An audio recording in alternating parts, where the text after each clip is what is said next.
urutan orang yang harus kita sedekahin sesuai dengan surat Al-Baqarah ayat 215. Allah berkata, harta-harta apa saja yang kamu infakkan diperuntukkanlah untuk yang pertama kedua orang tuamu, yang kedua adalah saudara-saudara kerabat-kerabatmu, yang ketiga adalah anak-anak yatim, selanjutnya adalah untuk orang-orang miskin, orang-orang yang besok gak tahu nih mau makan apa, orang-orang yang gak tahu mau hidup bagaimana. Kasih mereka untuk sekedar makan, atau kalau bisa kasih mereka modal supaya mereka keluar dari status kemiskinan mereka.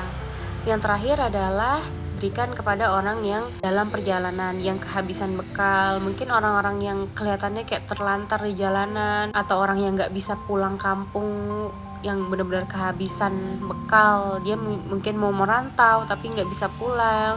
Di rantau pun dia gak bisa mengerjakan hal yang berhasil gitu. Kita bisa bantu orang-orang yang susah kayak gitu.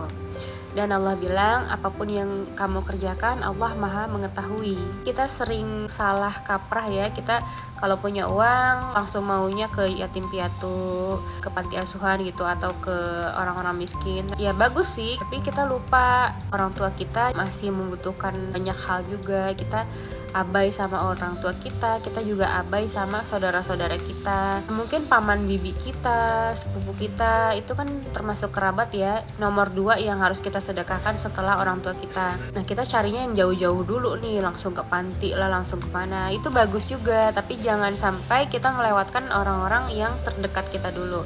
Kalau orang-orang terdekat kita udah kita kasih, udah kebagian harta yang mau kita sedekahkan, barulah kita cari orang-orang jauh. Dan yatim piatu atau orang-orang yang miskin itu pun sebaiknya kita berikan yang ada di dekat kita, yang ada di sekitar kita. Misalnya tetangga kita tahu dia orang susah, kerjanya serabutan gitu, bisa kita tolongin.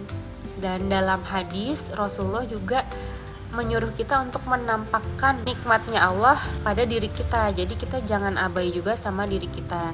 Misalnya kita gak memperdulikan makanan bergizi, akhirnya kita sakit-sakitan. Terus kita juga gak peduli sama pakaian kita, akhirnya pakaian kita menggambarkan orang yang kasihan gitu, orang yang kumuh atau lusuh.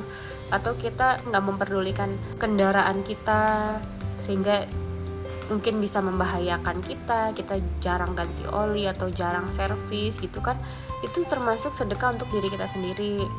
Dan Rasulullah menginginkan selain kita suka bersedekah pada orang, kita juga bersedekah pada diri kita, agar Allah melihat kita tuh bersyukur karena kita menampakkan representatif Allah menyayangi kita gitu, dengan look tampilan kita yang baik. Jadi jangan lupa untuk bersedekah, banyak-banyak bersedekah ya, untuk diri kita, orang tua, kerabat, anak yatim, orang miskin, dan orang dalam perjalanan.